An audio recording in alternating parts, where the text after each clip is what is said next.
वनकम वंदनम स्वागतम नमस्ते सत श्री अकाल अस्सलाम वालेकुम। हेलो दोस्तों, मैं आपकी प्रिय दोस्त प्रियंका सभी का स्वागत करती हूँ टाइम्स ऑफ यूपीएससी के चैनल पे। ठीक है, तो आज डेट है 27 सितंबर। आज इंडियन एक्सप्रेस के न्यूज़पेपर में काफ़ी सारे आर्टिकल्स हैं। ठीक है, तो देखिए आज थोड़ा सा टाइम लग सकता है, लेकिन मैं कोशिश करूँगी थोड़ा और प्रिसाइसली हम जो है कवर कर सकें। जैसे आप यहाँ पे देखोगे एडिटोरियल पेज पे, यहाँ पे आरबीआई के द्वारा एक अभी रिसेंटली जो है रिपोर्ट्स निकाली गई थी कि जिसमें लेबर केएलएमएस बोलते हैं, कैपिटल लेबर है ना, इन सब पे इसके बेसिस पे बताया गया था कि जो पिछले एक साल में क्या होता है कि आपके इकोनॉमी के अंडर में जो जॉब अपॉर्चुनिटी वो थोड़ी सी इंक्रीज़ हुई है। ठीक है, तो लेकिन यहाँ पे काउंटर पार्ट कर रहे हैं राइटर कि वो जो जॉब अपॉर्चुनिटी हुई है वो या फिर जॉब इंक्रीज़ हुआ है वर्किंग फोर्स में, तो वो वुमेंस का हुआ है। ठीक है, वो भी एग्रीकल्चर सेक्टर में हुआ है। तो उससे रिलेटेड कुछ आर्ग्यूमेंट्स हैं यहाँ पे आर्टिकल्स में, देख लेंगे वो भी। इसके अलावा यहाँ पे एक आर्टिकल है कि अभी आपको पता है कि रिसेंटली हमारे जो दिल्ली के सीएम थे मिस्टर अरविंद केजरीवाल, और उनके साथ जो भी उनके एमपी एमएलए थे उन्हें बेल मिली थी। लेकिन यहाँ पे राइटर जो है अभी फोकस कर रहे हैं कि जो 2020 में, ठीक है, 2020 में जो राइट वाला केस था, जब सीएए लाया जा रहा था, ठीक है, सिटीजनशिप अमेंडमेंट एक्ट जब लाया जा रहा था, तो उस समय शाहीन बाग 2020 में, कोविड से पहले की बात है, शाहीन बाग में प्रोटेस्ट किए जा रहे थे बहुत ज़्यादा मेजरली एक्टिविस्ट के द्वारा। ठीक है, वो जेएनयू से भी रिलेटेड बिलोंग्स, कुछ एस्पिरेंट्स या जो स्टूडेंट्स होते हैं वहाँ के, रिसर्चर्स होते हैं या एक्टिविस्ट होते हैं, काफ़ी ज़्यादा जो है प्रोटेस्ट किया जा रहा था। आपको याद होगा वो टाइम पीरियड, है ना। और उस समय क्या होता है कि दिल्ली पुलिस ने, स्पेशली होम मिनिस्ट्री ने उन्हें अरेस्ट किया। तो वो केस अभी भी चल रहा है, लेकिन उनके ऊपर जो है वो ट्रायल ही चल रहे हैं। अभी तक सुनवाई 3 बार से ज़्यादा हो चुकी है, ना ही उन्हें बेल मिला है। तो यहाँ पे राइटर काउंटर पार्ट कर रहे हैं कि अभी रिसेंटली तो सुप्रीम कोर्ट ने ये बात बोली थी कि bail is the rule, jail is the exception, है ना। Even PMLA, prevention of money laundering case, इतना बड़ा सिवियर इशू होता है, इस जैसे सेंसिटिव या इस बड़े बहुत बड़े क्राइम जैसे केसेस में भी यहाँ पे बेल अवेलेबल कराया गया है। तो यहाँ पे जो राइट पे प्रोटेस्ट करने वाले लोगों का केस अभी तक चल रहा है। 3 बार से ज़्यादा यहाँ के इनके जो लॉयर्स हैं वो फ्रॉम द स्क्रैच से केसेस को जो है डिस्कस कर चुके हैं कोर्ट्स में, स्पेशली दिल्ली हाई कोर्ट में। लेकिन फिर भी जो है दिल्ली हाई कोर्ट के जो भी जस्टिस आते हैं, जजेस आते हैं, वो सिर्फ केस को सुनते हैं और चले जाते हैं, वो शिफ्ट हो जाते हैं। तो इस तरीके से यहाँ पे क्वेश्चन मार्क लगाया गया है यहाँ पे ब्यूरोक्रेसी ऑफ द जस्टिस पे। तो हम देख लेते हैं एक बार इसको भी। ठीक है, इसके अलावा यहाँ पे नेक्स्ट आर्टिकल एक है लीगल वॉइड, यानी यहाँ पे राइटर बता रहे हैं कि अभी रिसेंटली क्या हो रहा है कि बताया जा रहा है कि चाइना के द्वारा हमारे इंडिया के एफडीआई पे बहुत ज़्यादा इन्वेस्टमेंट इंटरेस्ट लिया जा रहा है। तो हमेशा इंडिया के लिए देखिए चाइना जो है एक थ्रेट ही है। आप आंख बंद करके ट्रस्ट नहीं कर सकते चाइना की पॉलिसीज़ पे। जैसे एग्जांपल के लिए, जैसे पे एटीएम पे अभी एलिगेशन लगाया गया था, और वो सच भी था कि पे एटीएम में जो मेजर इन्वेस्टमेंट है, 60% से ज़्यादा इन्वेस्टमेंट किसका है, वो चाइना का है। तब से ही पेमेंट के ऊपर जो पे एटीएम है उसके ऊपर मंडराने लग गया, है ना, कहते हैं ना शनि मंडरा रहा है, तो वो वाली सीन सिचुएशन हो गई, है ना। इसकी पेरेंट कंपनी चाइना की मानी जा रही थी। तो वैसे ही यहाँ पे राइटर बता रहे हैं कि एफडीआई में अगर आपको चाइना का इनफ्लो जो है अगर आपको घटाना है, आपको कंट्रोल करना है, तो आपके पास एक डेडिकेटिव लॉ होना चाहिए, जो कि अभी तक इंडिया में नहीं है, इंडिया के पास नहीं है। और अभी इंडिया एफडीआई को जो भी इशू फेस कर रहा है या एफडीआई के अंडर में कोई भी इशू आता है, तो उसके लिए अभी हमारे पास अगर है अवेलेबल तो कोई वो है फेमा। ठीक है, जबकि फेमा का जो है वो एक अलग काम है। ठीक है, तो यहाँ पे उसके बारे में राइटर क्वेश्चन मार्क कर रहे हैं, देख लेंगे वो भी आर्टिकल क्या है ओवरऑल। इसके अलावा जो है यहाँ पे एक आर्टिकल जो है राइटर बता रहे हैं कि जो हमारे प्राइम मिनिस्टर हैं ऑनरेबल नरेंद्र मोदी जी, वो जब गुजरात के सीएम रहे, आपको पता है कि 3 टर्म से ज़्यादा टाइम पीरियड पे वो गुजरात के सीएम रहे, तो उस समय इन्होंने सेंटर पे बहुत बड़ा एलिगेशन लगाया था। वो जेन्यून भी था, क्योंकि एलिगेशन ये था कि सेंटर खामा जो है सेस लगा के जो है टैक्स वसूल करती है। क्योंकि देखिए सेस क्या होता है, टैक्स ऑन टैक्स होता है, टैक्स पे टैक्स लगाना, और ये पर्टिकुलर टाइम पीरियड तक होता है और पर्टिकुलर किसी मोटिव के लिए होता है। जैसे फॉर एग्जांपल आपको एजुकेशन रिफॉर्म करना है, हेल्थ पे खर्च करना है, इंफ्रास्ट्रक्चर्स बढ़ाना है, तो आप टैक्स पे टैक्स लगा के सेस वसूल कर सकते हो, वो भी पर्टिकुलर टाइम पीरियड तक। ठीक है, तो उससे क्या होता है कि जब सेस वसूला जाता है तो सेंटर ज़्यादा से ज़्यादा टैक्स लेती है, और वो सेस सीधा किसके पास जाता है, सेंटर के पास जाता है, जो कि डिवाइडिंग पूल के अंडर में नहीं आता। डिवाइडिंग पूल में क्या होता है कि कोई भी टैक्स जब सेंटर स्टेट के अंडर से कवर करती है, यानी कलेक्ट करती है, तो उसे जो है स्टेट को भी कंट्रीब्यूशन देना होता है। ठीक है, लेकिन सेस में ये फिनोमिना नहीं होता, तो उस समय एलिगेशन लगाया। तो लेकिन राइटर यहाँ पे कुछ फैक्ट एंड फिगर्स के साथ बता रहे हैं, जब आप सीएम थे तो तब भी आपने ये चीज़ एलिगेशन लगाई, लेकिन आज आपकी पार्टी है तो वो भी वही काम कर रही है, तो यहाँ पे गवर्नमेंट के ऊपर क्वेश्चन मार्क है। लेकिन ये अच्छा आर्टिकल है, ठीक है, मैं बताऊँगी आपको किस तरीके से इसको मेंस में यूज़ करना होता है, ठीक है। इसके अलावा एक्सप्लेनेशन में पीएसयू को चैलेंज करना पड़ रहा है, क्योंकि रशिया में जो है यूक्रेन के वॉर की वजह से रशिया के जितने भी बैंक अकाउंट्स हैं उसे सीज कर दिया गया है। तो देख लेते हैं वो भी आर्टिकल क्या है। खीफ यहाँ पे एक स्काफ पे एक इशू है। इसके अलावा यूएस बाइडेन के रिलेशन पे आर्टिकल है। इसके अलावा why Pakistan need bail out from IMF, यानी इसको क्यों हेल्प की ज़रूरत है, ठीक है। तो इस तरीके से और भी आर्टिकल्स हैं, पूरा मैंने पीडीएफ बना दिया, 1 बाय 1 करके हम डिस्कस करते हैं। मैंने इसलिए कहा ना आज थोड़ा सा आर्टिकल ज़्यादा है, ठीक है, लेकिन इंपॉर्टेंट है हमारे एग्जाम पर्सपेक्टिव से, प्री कम मेंस दोनों के लिए इंपॉर्टेंट है, ठीक है। तो शुरू करते हैं। देखिए सबसे पहले यहाँ पे है आरबीआई के द्वारा बताया जा रहा है। देखिए आपको पता है कि अभी आरबीआई ने कुछ टाइम से, अभी 1-2 साल से ये बोला था कि आने वाले टाइम पे, यानी पोस्ट पैंडेमिक में ये बोला गया कि इंडिया की इकॉनमी की जो ग्रोथ होगी ना नियरली 7.2% रहेगी, ठीक है। इवन आईएमएफ भी यही एक्सपेक्ट कर रहा है। लेकिन यहाँ पे कंसर्न ये है कि हमारे पास कहीं ना कहीं lack of quality of job जो है वो अभी तक परसिस्ट कर रही है। अभी रिसेंटली पीरियोडिक लेबर सर्वे रिलीज़ हुआ था, तो उनमें उन्होंने कहा कि लेबर मार्केट जो है पहले से थोड़ा बेटर हुआ है, लेकिन अभी भी बहुत ज़्यादा इशू है। तो इसमें सबसे पहले इन्होंने बोला है, जैसे अगर हम बात करें लेबर फोर्स पार्टिसिपेशन की, तो 15 साल से ज़्यादा लेबर फोर्स पार्टिसिपेशन 15 से 64 तक की एज कैटेगरी होती है। तो यहाँ पे इन्होंने बोला कि लेबर फोर्स पार्टिसिपेशन जो 2017-18 में 49.8% था, अब वो 23-24 तक आते आते 60.1% हो गया। दैट मीन्स काम करने वाले लोगों की संख्या पहले से बड़ी है। लेकिन राइटर वहीं ये कह रहे हैं कि ये जो काम करने वालों की संख्या बड़ी है ना, वो फीमेल पार्टिसिपेशन बढ़ा है, और स्पेशली रूरल एरिया में। और रूरल एरिया में काम क्या होता है, एग्रीकल्चर का होता है, ठीक है। लेकिन यहाँ पे राइटर बता रहे हैं कि ये एक और कंसर्निंग वाली बात है कि अगर फीमेल पार्टिसिपेशन कर रही हैं क्योंकि उनके पास हाउस होल्ड में इनकम जनरेशन कम है उनके हस्बैंड्स का, या उनके पास सैलरी कम है, ठीक है। दूसरी बात यहाँ पे ये भी चीज़ एक और कंसर्न देखी गई है कि अगर फीमेल वर्क काम भी कर रही है ना, तो वो सेल्फ एम्प्लॉयड है। तो पहले के कंपैरेटिवली अभी जो है सेल्फ एम्प्लॉयड में काम करने वाली वुमेन जो है 51% से बढ़ के 2023-24 तक 67.4% हो गई है, ठीक है। देखिए ये डेटा इंपॉर्टेंट आप लिख लेना, क्योंकि 5 साल से ज़्यादा का डेटा है, और इकोनॉमी में हमेशा 5 साल से ज़्यादा डेटा ज़्यादा इंपॉर्टेंट होता है, क्योंकि आप एक ट्रेंड पता लगा सकते हो, है ना। 1 साल का अंदर नहीं पता चलता, 5 से 10 साल का इंपॉर्टेंट होता है। इसलिए मैं इसको बहुत वो कर रही हूँ, एम्फेसाइज कर रही हूँ, इंसिस्ट कर रही हूँ। आप इसको आराम से देखिएगा, ठीक है, लिख लीजिएगा ये डेटा। दूसरी बात यहाँ पे है, अनपेड हेल्पर्स जो होते हैं वो भी बढ़ रहे हैं, और उनके खुद के ओन अकाउंट से भी पता चलता है। अनपेड जैसे छोटे मोटे, जैसे स्वीपर का काम करना या घर में चॉस का काम करना, ठीक है, तो वो वाले सारे भी अनपेड वर्कर्स आते हैं। तो यहाँ पे ऑल्दो उनके बैंक, क्योंकि बैंक अकाउंट भी खुला हुआ है सबका, तो इससे भी पता चलता है कि इनका लेवल भी बढ़ रहा है अभी। इनकम इनके द्वारा जो है सेल्फ एम्प्लॉयमेंट में अनपेड वाले भी आते हैं।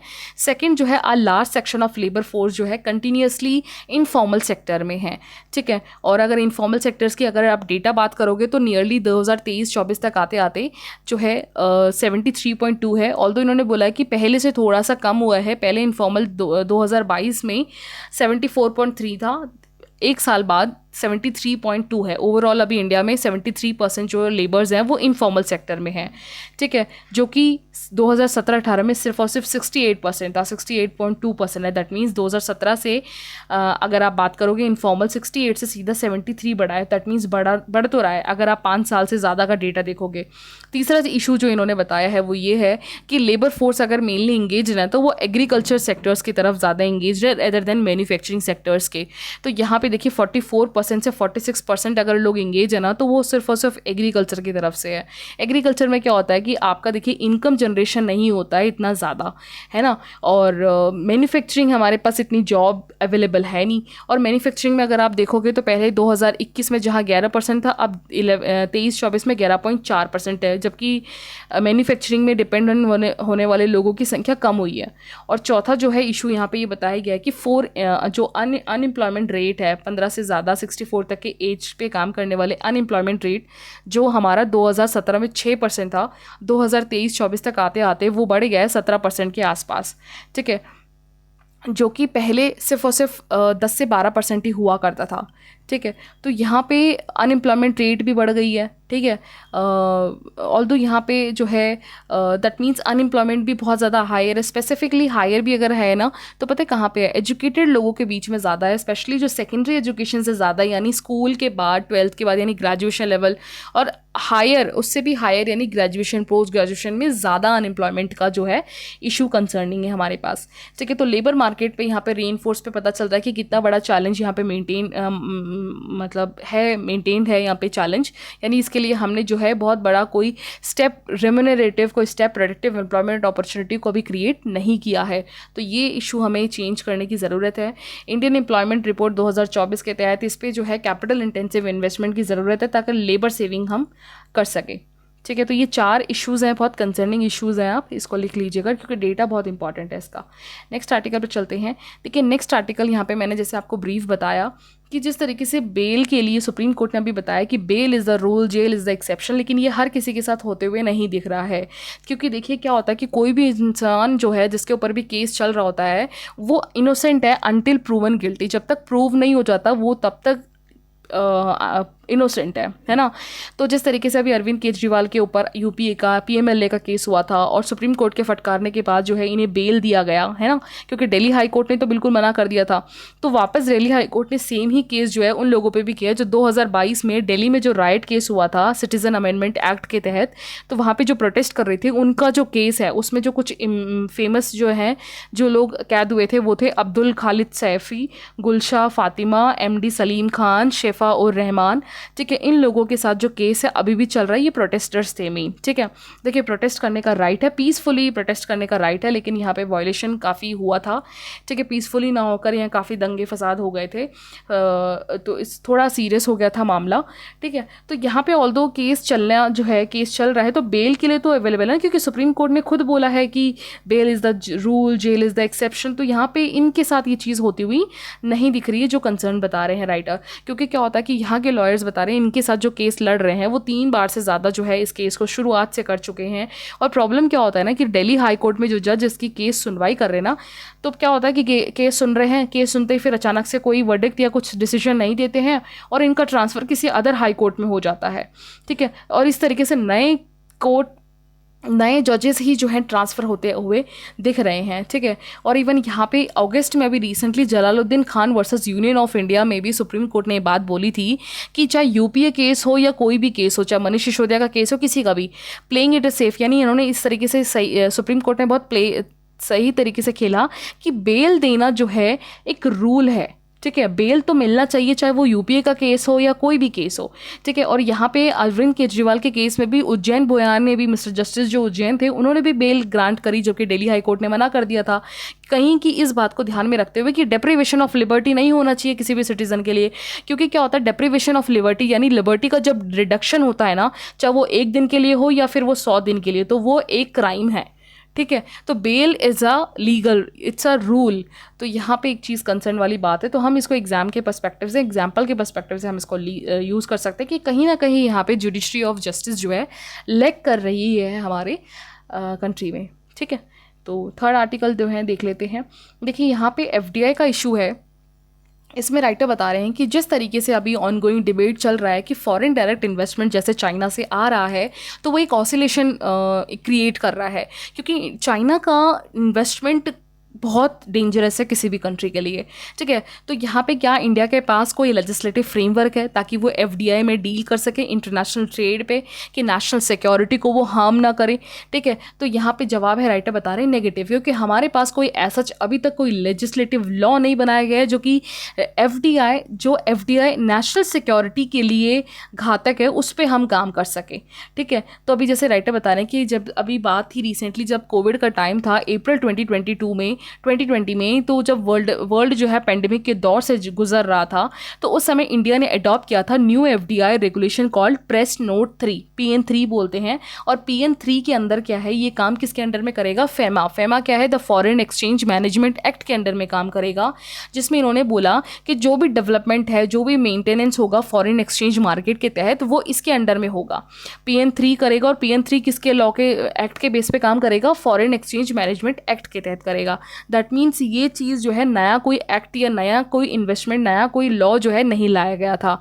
ठीक है, जो PN3 है ना वो मेनली इनवर्ड है इन्वेस्टमेंट और land border area country, specifically in उन लोगों के लिए जो इंडिया है, इंडिया के साथ में जो बॉर्डर में शेयर करते हैं ना, जैसे नेपाल है, भूटान है, चाइना है, बांग्लादेश है, पाकिस्तान है, जो बॉर्डर शेयर करते हैं इंडिया के साथ, उनके साथ जो भी लेन देन होगा उसमें जो है बरतना, उसमें ध्यान रखना, क्योंकि ये नेशंस आपके नेशनल सिक्योरिटी के लिए ज़्यादा इंपॉर्टेंट है, कंसर्निंग है ना। लेकिन यहाँ पे अगर हम बात करें कि ये क्या चाइना के FDI को कर्ब करने में रहा, तो यहाँ पे कहीं ना कहीं लैक हुआ है ना। PN3 ने कहीं ना कहीं जो कंटेन वर्ड है नेशनल सिक्योरिटी, उसको कहीं ना कहीं जो है केयरलेसली छोड़ा है। तो यहाँ पे बात आ जाती है कि जब आप इंडिया के FDI में नेशनल सिक्योरिटी का कंसर्न दिखा रहे हो तो आपके पास लॉ होना चाहिए, है ना। जैसे यहाँ पे बताया जा रहा है कि प्रतीक दत्त जो है, इन्होंने सेवरल डेमोक्रेटिक जैसे कनाडा, ऑस्ट्रेलिया, इनकी भी बारे में बात बताई है कि चाइना जब इन कंट्रीज़ में भी इन्वेस्ट करता है ना, कनाडा, ऑस्ट्रेलिया, तो ये भी लोग ध्यान बरतते हैं। फॉर एग्जांपल के लिए कनाडा ने क्या किया है कि चाइना का FDI ज़्यादा ना आए, उस पर कर्ब करने के लिए उन्होंने खुद अपना जो है एक लॉ बना रखा है। लॉ के अंडर में section 25 of the Canada investment act जो है वो एम्पावर करता है उनकी गवर्नमेंट को कि अगर कोई ऐसा FDI आ रहा है जो कि आपके नेशनल सिक्योरिटी को हार्म कर रहा है, तो आपका ये काम, ये कॉल, ये लॉ एक्टिव हो जाएगा। तो वो चीज़ें जो है हमारे इंडिया में नहीं है। इंडिया में अभी जो है FEMA के तहत ही हम काम कर रहे हैं पर्टिकुलरली, है ना। तो हमें जो है फॉरेन एक्सचेंज के साथ जो है काम करने का अभी हमारे पास कहीं ना कहीं लैक है। ठीक है, अभी जैसे राइटर्स में एक चीज़ और बता रहे हैं कि अगर आप बात करोगे कि इंडिया की जो भी इंटरनेशनल ट्रीटी प्रैक्टिसेस हुई हैं अभी तक, ठीक है, जो भी डोमेस्टिक लीगल सिस्टम के अंडर में होता है, तो क्या होता है ये बहुत अलग अलग है, वेरी करते हैं। जैसे फॉर एग्जांपल इन्होंने बताया कि जैसे 2015 में एक मॉडल लाया गया था गवर्नमेंट के द्वारा, मॉडल बायलैटरल इन्वेस्टमेंट ट्रीटी, ठीक है, जिसके अंडर आर्टिकल 6 जो है वो डील करेगा इंडिया के इन्वेस्टमेंट जो कि बाहर से हो रहा है।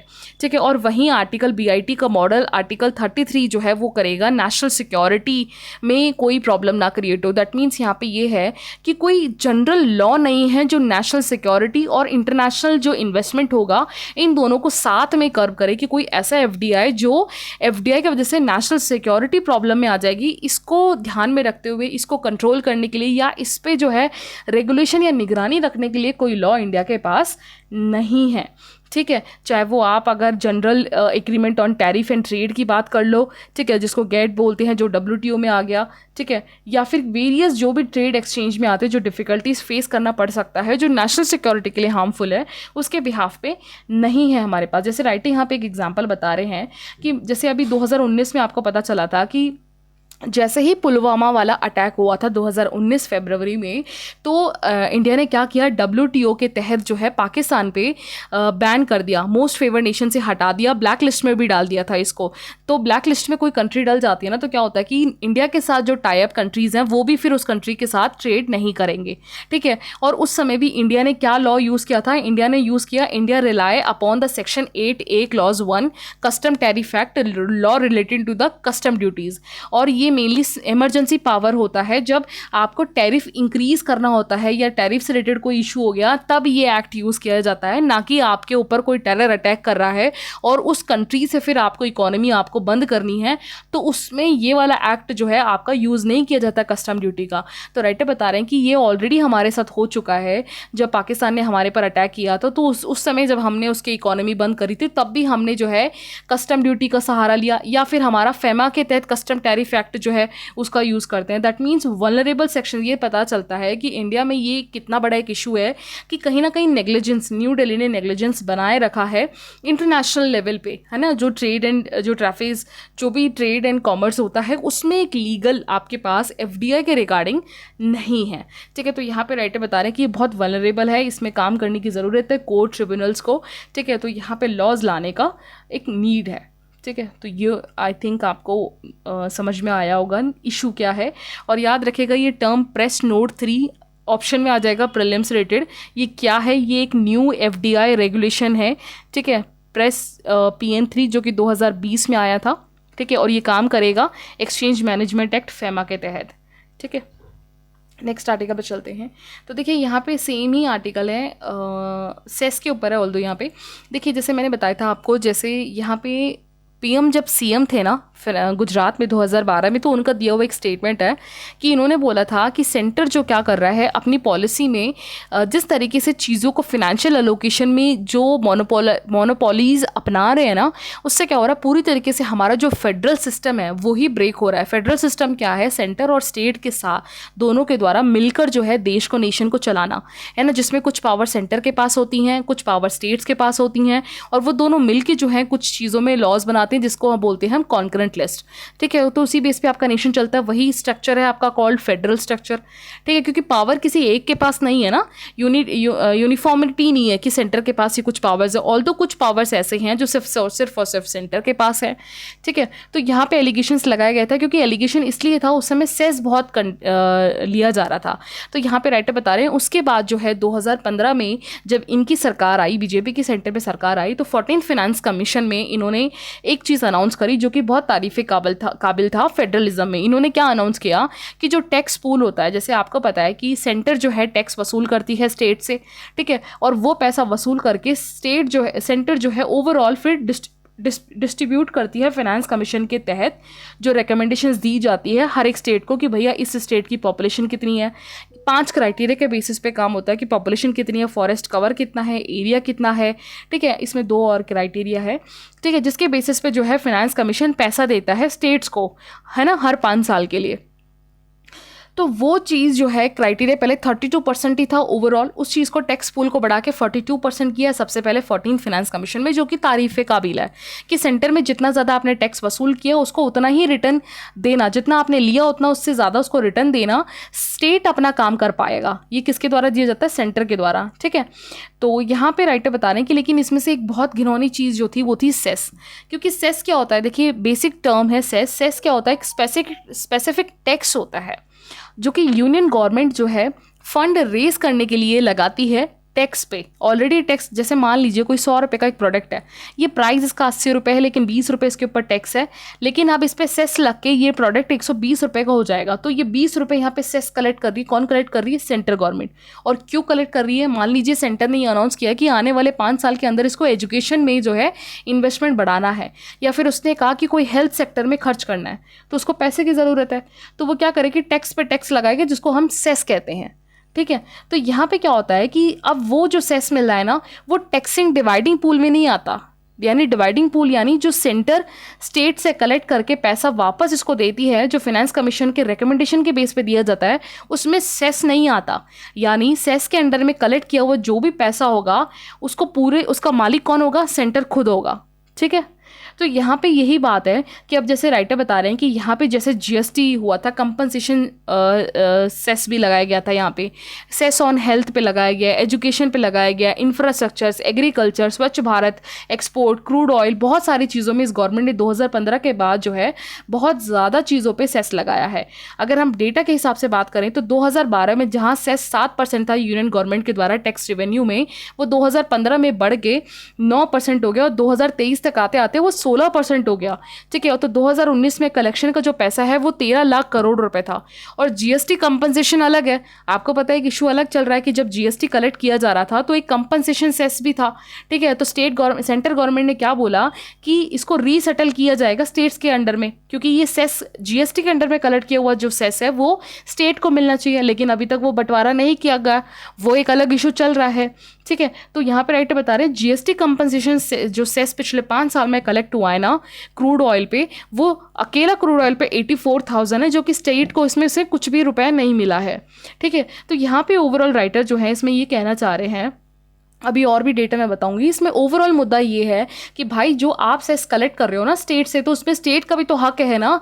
आप तो कंटिन्यूसली, या तो फिर आप कलेक्ट कर रहे हो तो पर्टिकुलर टाइम तक कलेक्ट करो, लेकिन आप तो कंटिन्यूसली 2015 से कलेक्ट करते जा रहे हो, एजुकेशन के नाम पे, हेल्थ के नाम पे, ऑयल के नाम पे, है ना, इंफ्रास्ट्रक्चर्स के नाम पे, और ना ही उसमें स्टेट का कोई हिस्सा है, और ये पैसा पूरा पूरा स्टेट के सेंटर के पास जाता है।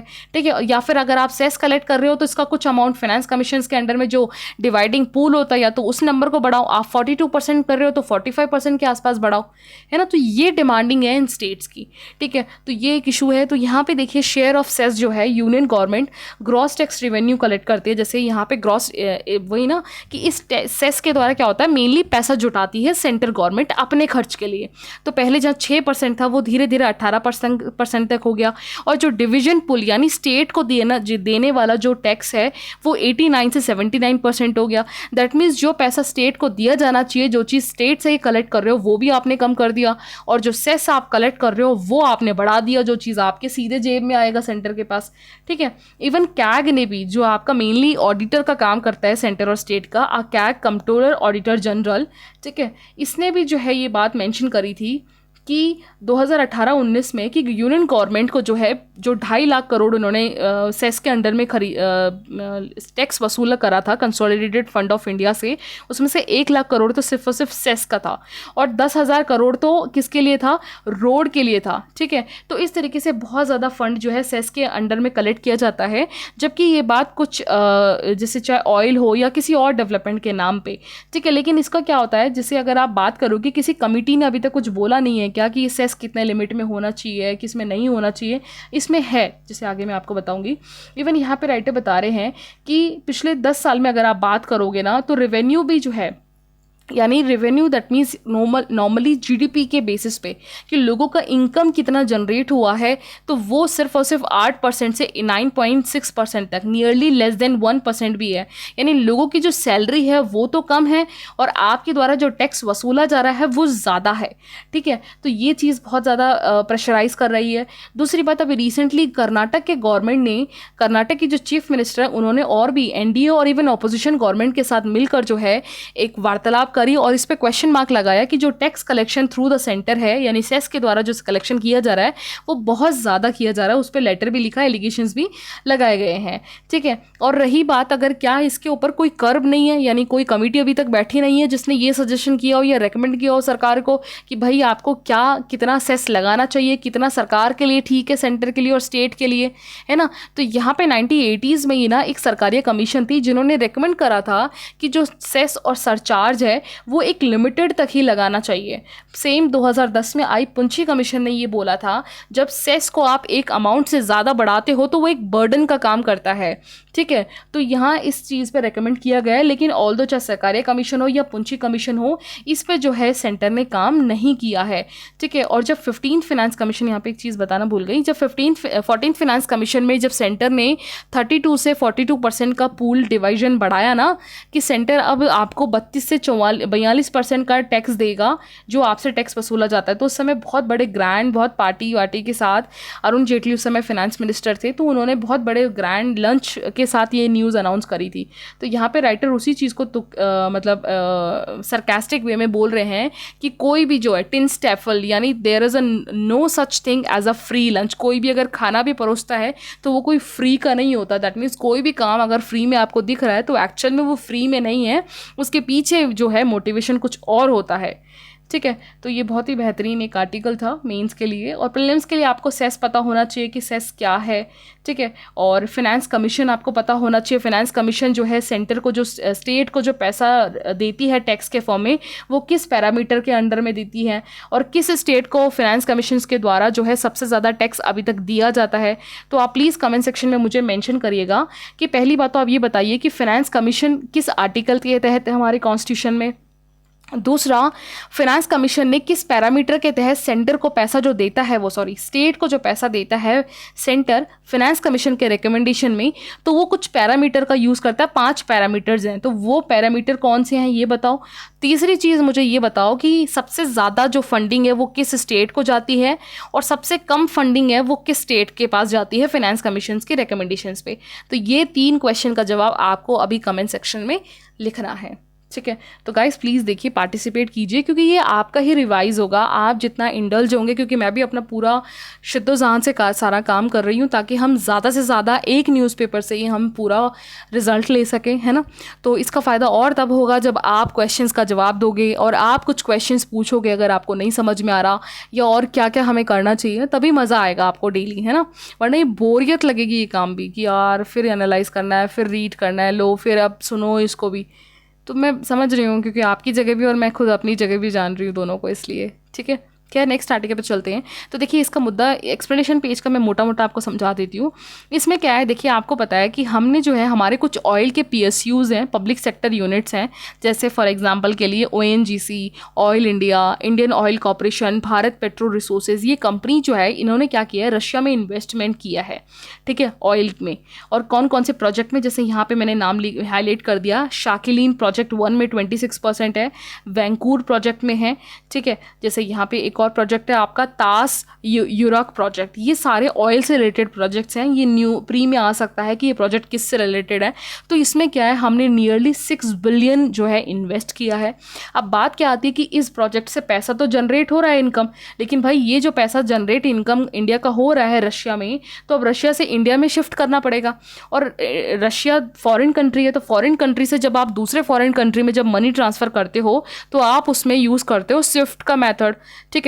स्विफ्ट यानी क्या होता है कि स्विफ्ट एक तरह का एक ट्रांजेक्शन का मेथड होता है, ठीक है। जैसे फॉर एग्जांपल रशिया का जो बैंक है, ठीक है, मान लीजिए रशिया का ये बैंक है और ये इंडिया का बैंक है, तो रशिया का बैंक जो है अपने स्विफ्ट का एक कोड रखता है। हर बैंक का अलग स्विफ्ट कोड होता है। जैसे लोकल में अगर आप जैसे अपने मामा फूफा घर में फादर लोग पैसे ट्रांसफ़र करते हैं तो IFSC कोड मांगते हैं, है ना, वो हर बैंक का अलग अलग होता है। तो सेम स्विफ्ट बैंक में जो है स्विफ्ट कोड क्या होता है, हर बैंक का अलग होता है, नेशनल टू नेशनल में। तो यहाँ रशिया का जो बैंक है अपना स्विस कोड जब इंडिया के बैंक में जो टाई अप है इनके अकाउंट में उसको भेजेगा। जब इंडिया का बैंक स्विफ्ट कोड को एक्सेप्ट कर लेगा तो रशिया यहाँ पे इंडिया के अकाउंट में पैसा भेजेगा। तो ये तो होता है मेथड। अब प्रॉब्लम पता है क्या है, जब से यूक्रेन और रशिया का वॉर चल रहा है ना, तो रशिया के सारे बैंक जो हैं ग्लोबली जितने भी कंट्री से अटैच्ड है उन सबको ब्लॉक कर दिया है, ठीक है। और आपको पता है कौन ब्लॉक करेगा, USA, है ना। तो यहाँ इशू हो गया कि नियरली इंडिया का 900 मिलियन जो है अब कैसे मिले, कैसे ले इन डिविडेंड्स को। तो ये बहुत बड़ा मुद्दा बन चुका है इंडिया के लिए, ठीक है। तो ये एक मेन न्यूज़ था। दूसरा न्यूज़ देखिए अभी क्या हुआ है कि एक्चुअली क्या है, इंडिया बेस्ड अमेरिकन है जुम्पा लाहिरी, है ना, उन्हें अवार्ड दिया जा रहा था न्यूयॉर्क के नोंगची म्यूज़ियम में। उन्होंने वो अवार्ड लेने से मना कर दिया। क्यों मना कर दिया? क्योंकि न्यूयॉर्क ने 3 दिन पहले वहाँ पे काम करने वाले एम्प्लॉयर ने खीफ स्कार्फ करके, इस तरह का जो स्कार्फ, चेक वाला स्कार्फ है ना, वो पहन रखा था। क्योंकि ये स्कार्फ को US से बता रहे हैं कि ये पैलेस्टीन के द्वारा जो अपने नेशनल नूड के लिए लड़ाई की जा रही है इजराइल के अगेंस्ट, उसके लिए यूज़ होता है ये स्कार्फ। तो जिन्होंने ये पहन रखा तो उन्हें जॉब से हटा दिया। तो इस वजह से जो जुम्पा लाहिरी थी, ठीक है, एक ये ऑथर है, तो इन्होंने इस चीज़ की वजह से कि आपने किस बेसिस पे इनको नौकरी से निकाला, तो यहाँ पे एक अगेंस्ट के फॉर्म में इन्होंने ये जो अवार्ड है रिसीव नहीं किया। जैसे आपको याद होगा ब्रिटिशर्स के टाइम पे जब जलियांवाला हत्याकांड हुआ था, तो हमारे बहुत बड़े लीडर्स थे, एक तो महात्मा गांधी जी थे और रविन्द्रनाथ टैगोर थे, जिन्होंने अपनी उपाधि रिटर्न कर दी थे ब्रिटिशर्स को। तो आप बताइए कि महात्मा गांधी जी ने कौन से टाइटल को रिटर्न किया था और रविन्द्रनाथ टैगोर जी ने कौन से टाइटल को रिटर्न किया था ब्रिटिशर्स को, ठीक है। क्योंकि उस समय जलियांवाला हत्याकांड 1913 का जो है, सॉरी 1919 का 13 अप्रैल को जो जलियांवाला कांड हुआ था उसके गुस्से में, क्योंकि बहुत बड़ा मैसकरे हुआ था, बहुत लोगों को, हज़ारों में लोगों को मारा गया था, ठीक है।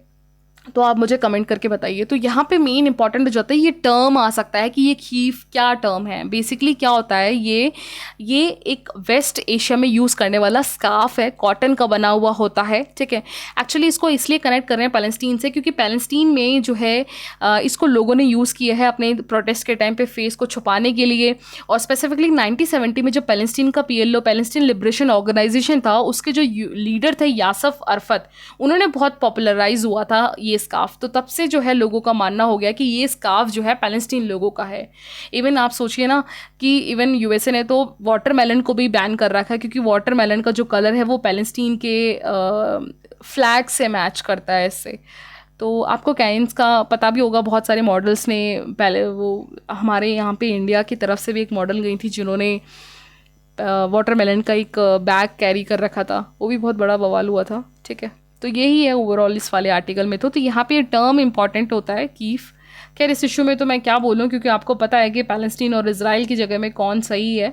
क्योंकि इजराइल, बस इतना हिंट दूंगी, क्योंकि इजराइल का सपोर्टर अमेरिका है, अमेरिका का दोस्त इजराइल है, और जहाँ अमेरिका है वहाँ आप दो जो अलग नेशन है ना, वहाँ पे आप समझ जाइए कि यहाँ पे कौन सबसे बड़ा गेम बाजीगर है या कौन बहुत बड़ा गेम खेल रहा है। ठीक है। खैर, अगर आप यहाँ नेक्स्ट आर्टिकल में बात करोगे Biden and India US time है, तो देखिए यहाँ पे अब इलेक्शन होने वाले नवंबर में, तो इन्हें अब वाइट हाउस खाली करना पड़ेगा मिस्टर बाइडेन को। इनका टाइम पीरियड टेन्योर हो गया है, नए इलेक्शन आने वाले हैं। तो यहाँ पे एक मुलाकात है, क्योंकि अभी रिसेंटली लास्ट मीटिंग हमारी क्वाड की हुई है यूएस से, ऑस्ट्रेलिया, जापान के साथ इंडिया ने मिलकर मीटिंग करी है, और बाइडेन के साथ भी बैठ के बहुत ज़्यादा एआई, सेमीकंडक्टर, इन सब के जो है ट्रीटीज साइन करे हैं, एमओयू साइन हुआ है कि हम इंडिया में जो है इन्वेस्ट करेंगे, इंडिया को सपोर्ट करेंगे। तो उसी में जो है यहाँ पे बता रहे हैं किस तरीके से जो है जॉय बाइडेन जो है आज कल दोस्त नहीं है। ये 2006 में जब बराक ओबामा के जब प्रेसिडेंट थे, तो उस समय ये वाइस प्रेसिडेंट थे, ठीक है, मिस्टर जॉय बाइडेन। उस समय से इंडिया के काफ़ी अच्छे रिलेशंस हैं इनके साथ, है ना। तो ये कंटिन्यू एक हिस्ट्री है, और इवन उसके बाद 2005, 12, 13 तक मनमोहन सिंह की सरकार थी तब भी, तो उसी चीज़ को मेंटेन रखते हुए, ऑल्दो यहाँ पे बाइडेन के द्वारा भी, इवन अभी ट्रम्प के इनसे पहले जो पहले लीडर थे यहाँ पे, प्रेसिडेंट थे यूएसए के, ट्रम्प के द्वारा चाइना को कर्व करना, उसी चीज़ को इन्होंने जो है लीगेसी को फॉलो किया मिस्टर बाइडेन के द्वारा, कि चाइना को कंट्रोल करके रखना है, जो कि इंडिया के लिए बहुत बेनिफिशियल था। तो एक सपोर्ट यूएसए की तरफ से ये मिलता गया, बाइडेन ने उसको अच्छे खासे फॉलो किया, ठीक है। तो यहाँ पे टेक्नोलॉजी की बात रही, तो देखिए यहाँ पे राइटर बता रहे हैं कि टेक्नोलॉजी, चाइना हो, चाहे वो जापान हो, जर्मन हो, यूएसए का सपोर्ट हमेशा से रहा है कहीं ना कहीं। तो वैसे ही जो है इंडिया के द्वारा भी अब इंडिया को बहुत ज़्यादा ज़रूरत है टेक्नोलॉजिकली सपोर्ट। तो अभी रिसेंटली आपको पता है 2023 में भी इंडिया ने critical and emerging technology IC8 करके बोलते हैं, इस पे साइन किया है, जो कि बहुत बड़ा एक कोलैबोरेशन है यूएसए के साथ, है ना। और इस IC8 की वजह से क्या होगा, इन दो नेशंस के बीच में specially AI, quantum, telecom, space, biotech, semiconductor और इमर्जिंग जो भी डिफेंस टेक्नोलॉजीज होंगी, वो जो है एक दूसरे से शेयर की जाएंगी, ठीक है। और इसके अलावा जो है अभी NSA जो मिस्टर अजित डोवाल हैं, उन्होंने भी इस पे काफ़ी विजिबल हुए थे इन इस पे। ऑल तो यहाँ पे एलिगेशंस इनके ऊपर लगा हुआ है, मैं बताऊंगी क्या है आगे, ठीक है। तो काफ़ी अच्छा एक परफॉर्मेंस रहा है, और अभी आपको पता है सेमीकंडक्टर के लिए आगे इंडियन इसमें इकोनॉमी में भी बताऊंगी कि सेमीकंडक्टर का काम शुरू हो चुका है, ठीक है, कि अभी इसमें इन्वेस्टमेंट करना है इंडिया को भी अपना पार्टनरशिप, और यूएसए उसके लिए काफ़ी अच्छे से जो है सपोर्ट करते हुए दिख रहे हैं हमें यहाँ पे।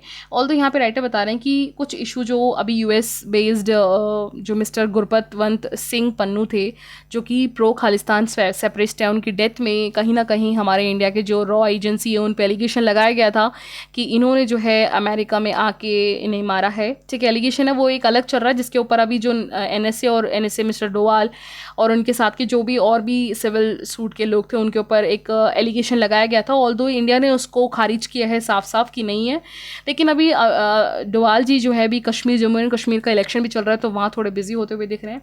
ऑल्दो एग्जाम में इंपॉर्टेंट नहीं है, लेकिन हमें एक बार अपडेट देख लेना है क्या हो रहा है, ठीक है। इन सब के बावजूद भी इंडिया और यूएसए का जो रिलेशन है, क्योंकि चाइना को काउंटर करना इनका मेन टारगेट है यूएसए का, तो इसीलिए इंडिया दोस्त है इस मामले में, ठीक है। तो ये है।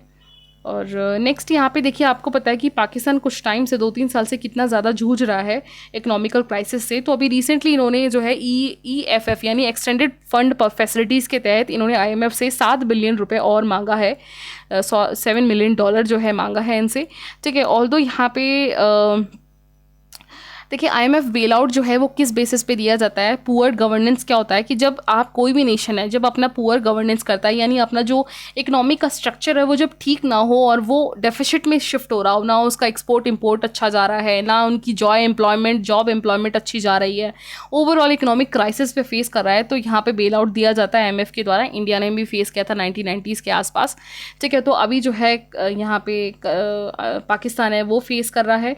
आपको पता है कि यहाँ पे ये जो पैसा दिया जाता है ये बहुत शर्तों से दिया जाता है, क्योंकि आपको यहाँ पे जैसे 1990 में हमें जब इंडिया को पैसा मिला था तो ओपन मार्केट को ओपन करना था, MNCs एंट्रीज करेंगी, तभी बहुत ज़्यादा मल्टी लेवल की कोका कोला, पेप्सी, जितने दुनिया भर के जो MNCs कंपनीज़ हैं वो आपके इंडिया में आई 1990 के बाद से, क्योंकि उससे पहले लाइसेंस राज था।